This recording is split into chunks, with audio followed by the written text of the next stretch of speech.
it's making the decisions that Putin have got to make. It's really constricting what he can do, because if you like, his freedom of maneuver has been really curtailed by the actions of taking down these bridges.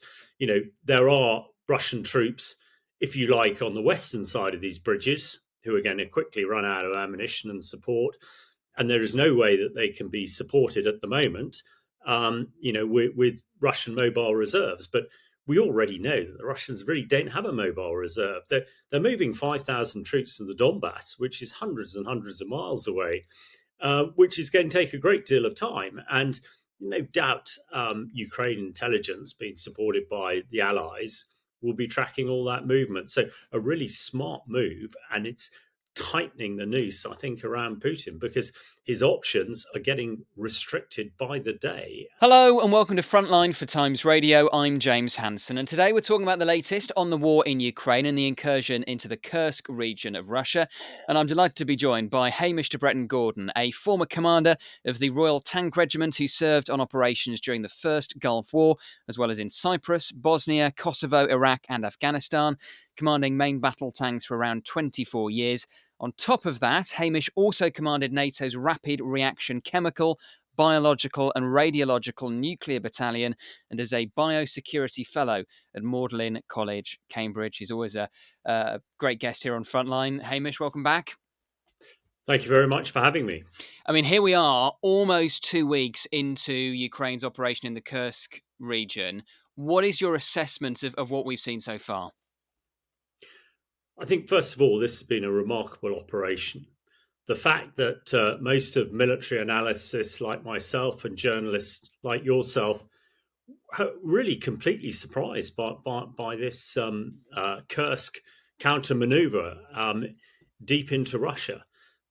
Certainly I have been talking about or suggesting that it might well be south towards Crimea.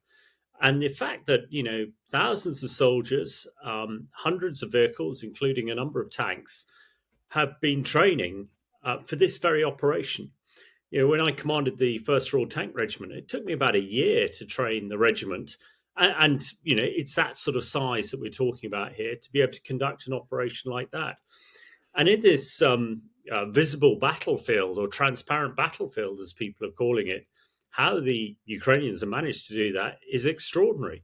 When I was a young tank commander in the First Gulf War and we attacked the Iraqis from the east into Kuwait, in those days, the Allied forces managed to create an electronic signature of us being hundreds of miles away. And 30 years later, presumably, that's exactly what the Ukrainians have managed to do. So I think surprise on the modern battlefield, none of us thought it would happen. And the fact also that we've seen the first demonstration of what we call combined arms maneuver warfare in this battle, where tanks and artillery and infantry and air and very much in this case drones have all been working together. The coordination for this is incredibly difficult, and they've achieved it. And basically, I think the Ukrainians are calling it a two brigade pronged attack into Kursk.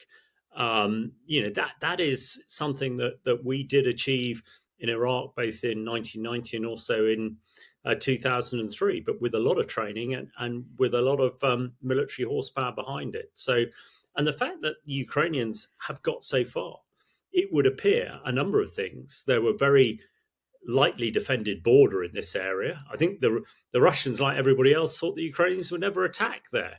But the principles of war tell us, you must attack where your enemy is weak, and then you must sustain it and reinforce success, which the Ukrainians have managed to do. I expect particularly worrying for Putin is that the locals in the area seem to welcome Ukrainians in.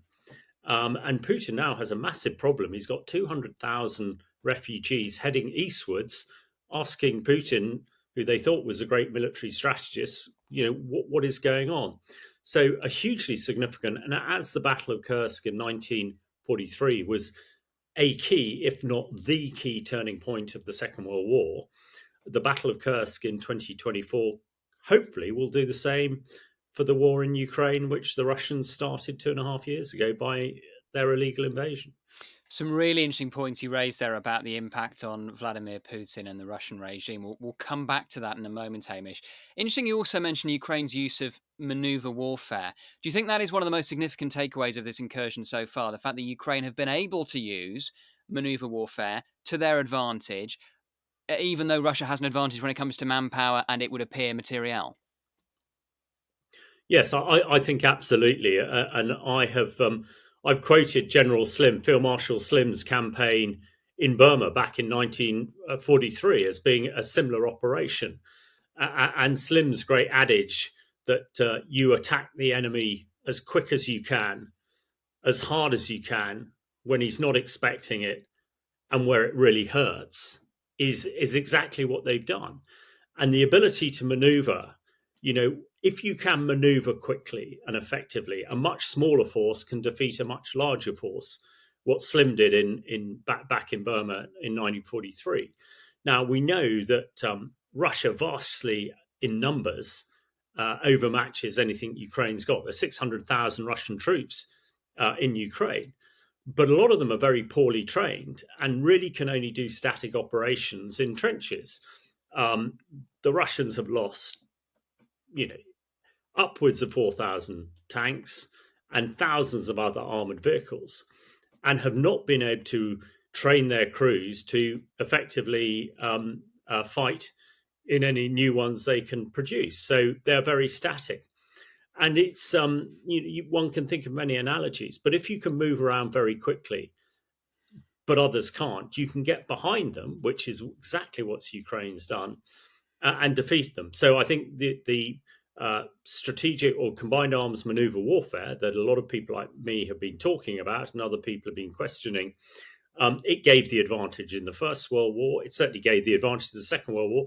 You think of the Nazis' Blitzkrieg, Rommel's Blitzkrieg in 1939 and 40, which completely devastated a pretty static Allied defence. But then, when we move forward to the Allied landings of 1944 and beyond, again, it was the ability to move rapidly with combined arms maneuver warfare that won the game. And the war in Ukraine has been static for at least 2 years now.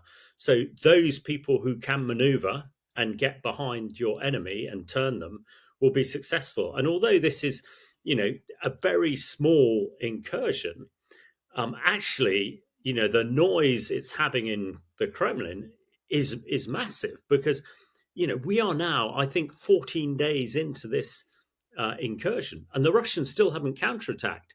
From a military perspective, I mean, that is the biggest crime you can achieve.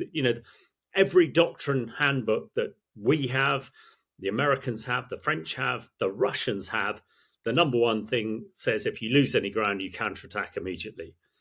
The Russians haven't been able to do that, which is why I think it's so significant, because actually I don't think they can. The Ukrainians have blown a whole bunch of bridges, and we'll come and talk about Storm Shadow and some of the British strategic weapons in a minute. Ukraine has victory in its hands, as it were, in this area, and it's absolutely key that we don't snatch that victory from them by some of the decisions that our leaders might be making today, tomorrow, and in the next few weeks. Well, let's pick up on some of those points, Hamish. First of all, the bridges. We understand at least 2 bridges over the River Seym have been destroyed by Ukraine. According to the Reuters news agency, Russian officials say a third has been damaged. How significant are those strikes on the bridges? They are very, very significant. The only way that Russia can get back to dislodge those troops, and at the end of the day, the Russians will need armor, tanks, and infantry to retake that ground. You can't hold ground with drones or by dropping missiles on it. They will physically need to get in there.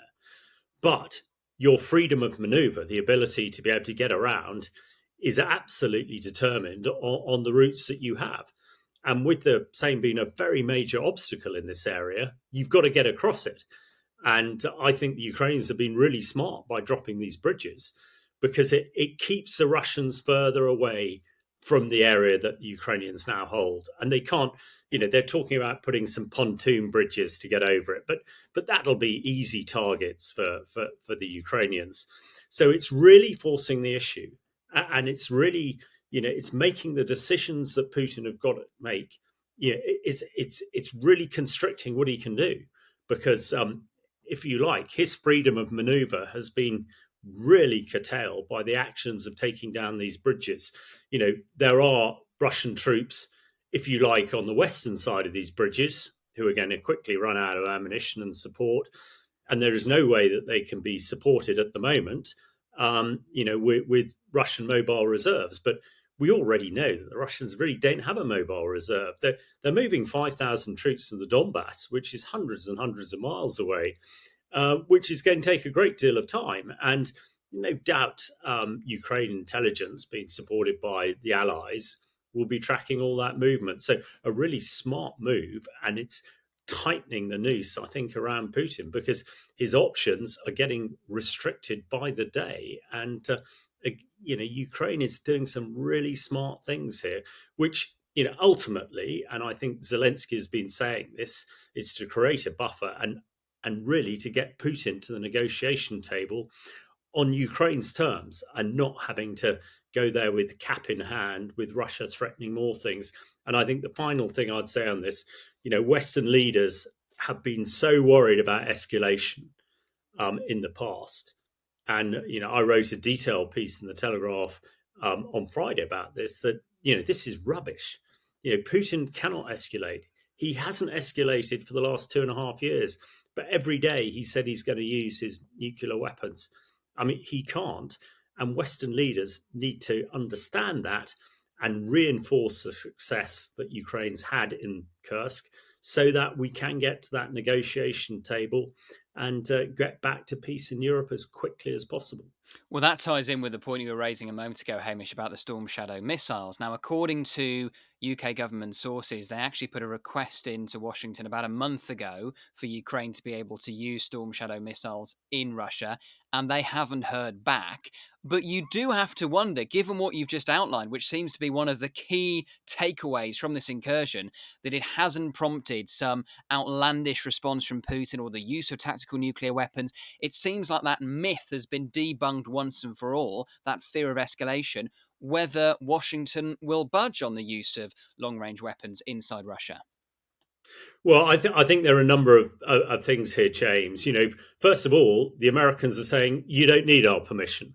So, and also, for such an important decision, if you ask the Americans 4 weeks ago for permission to do something and you still hadn't got an answer, if I was in the MOD or Whitehall, I'd be absolutely banging down the doors. So I think that is a little bit of I think people are clutching for straws. And, it's very interesting, Zelensky suggesting that, he's very disappointed that UK is not leading the charge as it was with the previous administration, and suggesting that perhaps Keir Starmer and his team, are on holiday. He said, I don't have the luxury of summer holidays when I'm at war, and nor should you. And you should not, delay decisions until you come back from the beach. I'm being a little bit facetious here, but I think that is absolutely the point.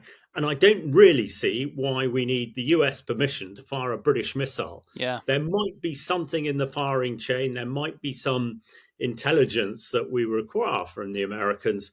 But crikey, we are all allies. And if we think Storm Shadow, our own British missile, will have a difference, and I personally think it'll have a strategic difference, we should get on and make those decisions. And the situation has changed. Absolutely. The last government did not allow Storm Shadow to be fired, but the situation has changed now, and it's changed because of the Kursk invasion by Ukraine.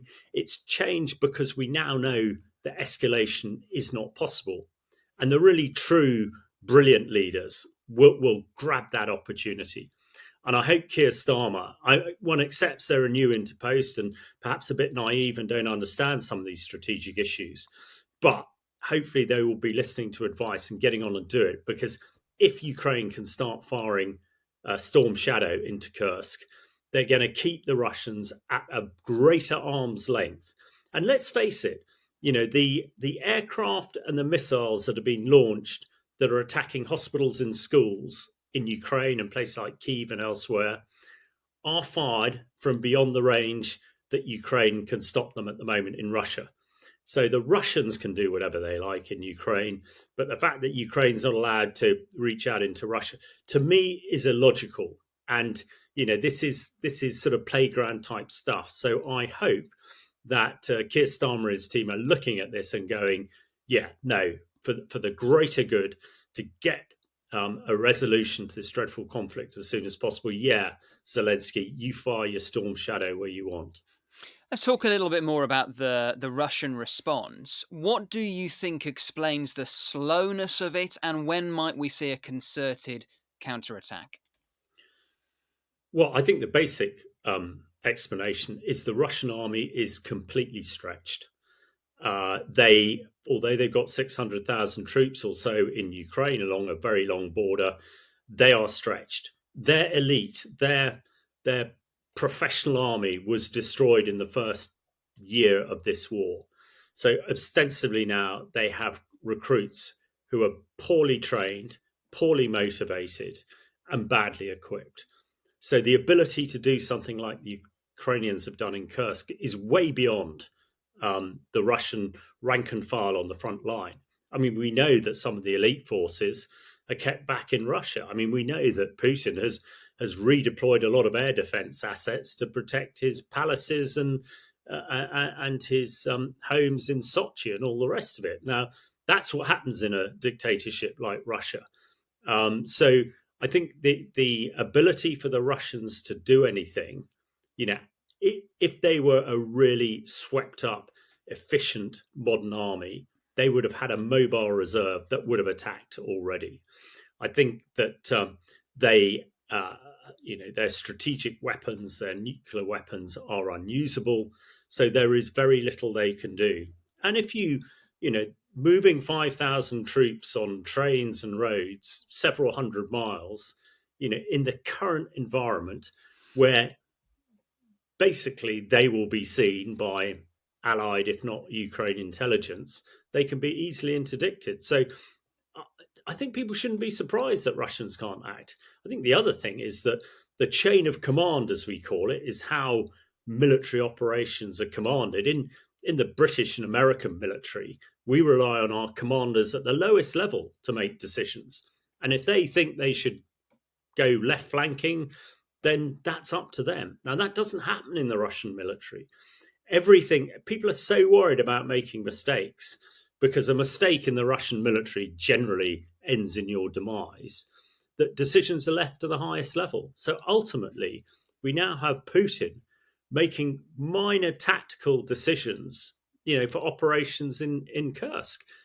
And of course, that takes time. And I expect by the time he's made a decision, the situation has changed again and they're irrelevant. So the Russians have no flexibility and they have no agility. So it's not only their troops are poorly trained, but their decision-making cycle and system is slow, so inflexible that any decision that's made is out of date way before it hits the front line. So when you put all that together, I think people understand why this is such an opportunity for Ukraine to make a difference. And it is the first time in 2.5 years that anything more than a few meters of ground has been taken from either side. And we're now talking about over 100,000 kilometers, the sort of the size of Dorset from where I'm talking to you from. Yeah, I mean, it is the largest invasion of Russian territory, of course, since the Second World War. I mean, I wanted to get your thoughts, Hamish, on the impact on the Russian psyche and on morale of both Russian troops, but also Russian civilians. As you mentioned, hundreds of thousands of people have been evacuated from the Kursk Oblast, also Belgorod as well. It was interesting, our colleague Matthew Campbell wrote in the Sunday Times over the weekend about his visit to a detention centre in Sumy where Russian prisoners of war were being held. And he wrote about how many of them told him that they were terrified of going there because they'd been fed this propaganda by the Russians about potentially being tortured by the Ukrainian guards. In actual fact, they've been given very good medical treatment. They've been given clean clothing, plenty of food. Some of the Ukrainian guards have gone out and with their own money bought them cigarettes and water and pastries. And that, of course, will have quite a profound effect on those Russian troops. Similarly, you've got a lot of Russian people dissatisfied with Vladimir Putin because they've been forced to leave their homes in Kursk and Belgorod. What do you think the long-term consequences of that will be? Well, I think it is really interesting that, until really the last few days, last week or so, the horrors of the war have been kept from, most Russians, and certainly most of those in Moscow. And it's been a surprise to all of us that, all those um, political and news shows that we see sort of edited and put out on social media all the time, of how wonderful Putin is and how brilliant the Russian military are. In the last week or so, people are starting to question, what's gone wrong, what's happening, and of course, Kursk itself has, it's part of the Russian DNA. I mean, you've mentioned that the first time Russia has been invaded since the Second World War, but the Battle of Kursk, which was the graveyard for hundreds of thousands of Russian soldiers, and is so key to the Russian psyche because it was their big sort of defeat of the Nazi Germany. To now see it, almost upturned, people can't believe it. And 200,000 refugees who've been kicked out of their homes, and they've been fed on this diet of Putin being this brilliant military strategist. Now people are realizing that is just not the case. And there's now talk of another mobilization. Hitherto, the Russian army has been pretty much full of ethnic Russians from the east and prisoners. I mean, there's some prisoners who've been in and out of jail so often and back to the front. If it wasn't so flipping terrible, it would be comical. And the thought now, the last time they had a mobilization just after the start of the war, hundreds of, or not tens of thousands of Russian men, fled the country. So that's why I think, Russia is in a really difficult position, a really, as far as we're concerned, a good position. I think Putin is absolutely rattled and clinging on, and people who don't really understand these things will be saying, oh, well, whoever replaces him is going to be much worse. Well, he might be, but he's not going to have an army to threaten, NATO for the next 10 years or so. So why should we worry about that? Which is why it's so important that absolutely, we stop rabbit punching around and get in for the killer blow, which is why, the British Storm Shadow is so important. It might only be one missile, but it has a strategic impact. And I hope that Sir Keir Starmer and his team are getting to understand that and are being briefed on that particular thing. So, yeah, I think the Russian army is absolutely stretched to the limits. People in Russia are beginning to realize the myth of the great leader is a complete myth, and realize that they are absolutely suffering. And exactly as you say, Russian soldiers are getting looked after rather than the other way around, where they're getting starved. And there's some horrific pictures of Ukrainian soldiers being beheaded by their captors and their heads put on stakes. Now, whether that might well be propaganda, but that is the feeling that one gets. So anything we can do to personify that and make sure that people in Russia understand it, the better, because ultimately everybody wants peace as soon as possible. Just a couple of quick questions to finish off, Hamish. First of all, we should just touch on events in the east of Ukraine. There is some evidence, according to the Institute for the Study of War, of Russia now diverting troops away from the east to go and fight in the Kursk region or around the Kursk region. But they are still making, it appears, incremental gains on Pokrovsk. What is your reading of what's happening there? Well, that's true, and I think with all these things, one can get very focused in a particular area, and we've been very focused on Kursk. And as you say, down in the Donbass, the Russians are making incremental gains, but we are talking meters rather than kilometers. I also think, and I think I'm not the only one, that I am not sure that the Kursk maneuver is the only one that the Ukrainians are planning. And if I was a brilliant general commanding this, I would certainly have something else. You think they'll have And more incursions to come? I wouldn't be at all surprised if there is another thrust somewhere else, because almost in a sort of slapstick comedy, as all the Russians start streaming towards the northeast, suddenly they're going to be pedaling in sort of clear air, as it were, as something happens behind them. So, and I think again, it might well be just very smart counterintelligence and propaganda by the Ukrainians. There is a feel that there is another incursion like Kursk to come somewhere else on the line. And that would make absolute sense to me, because we are talking about a few thousand soldiers and a few hundred tanks and vehicles that have made the Kursk operation. Now, we know that the Ukrainian army is, hundreds of thousands of soldiers, and we know that they've got hundreds, if not thousands, of tanks and armored vehicles. Sure, a lot of them are on the front lines, but if the Ukrainians are as smart as they've shown in the Kursk maneuver, they will be planning and getting ready to execute elsewhere as well. I would be pretty certain. That's really interesting. And that just leads me on to my final question, which is, for how long do you think Ukraine will be able to maintain their position in Kursk? For how long will they want to? Maybe if they're going to launch other incursions, they do a tactical withdrawal and then launch a fresh incursion. And if so, when might that happen?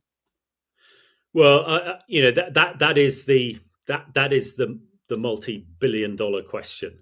And the fact that people like me and you probably can't give a definitive answer is exactly what the Ukrainians want. Because if we don't know, the Russians certainly won't know. But I would say, that their activities, their strategic activities in Kursk, with dropping bridges and also, attacking lines of communications, gets you to think that actually they're not going to, go head west in a couple of days. They're going to head there, and of course, if they give up all that territory that they've gained, they won't be able to negotiate with it. So I think, and the fact that the Russians haven't been able to dislodge them, in over 2 weeks, and it's always easiest to counterattack the minute you've lost some ground. I think they would be reasonably confident to hang around.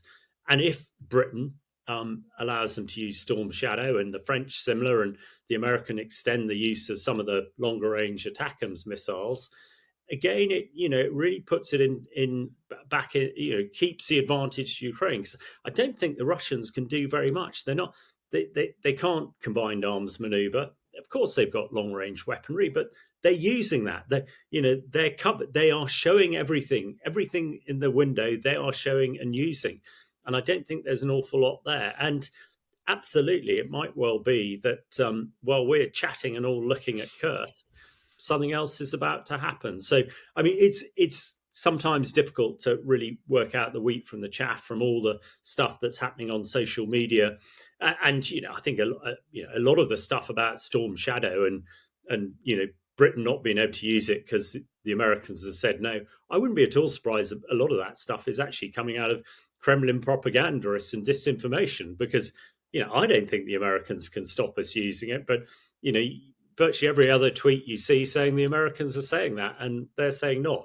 So it's quite difficult to work out who are the Russian propagandists and disinformers and who's not. They all seem to have English names, but so I think a little bit of confusion. But the fact that Ukraine has demonstrated some really effective combined arms maneuver that seems to be way beyond the Russians at the moment. The fact that Putin is really rattled and people in Russia seem to be really rattled.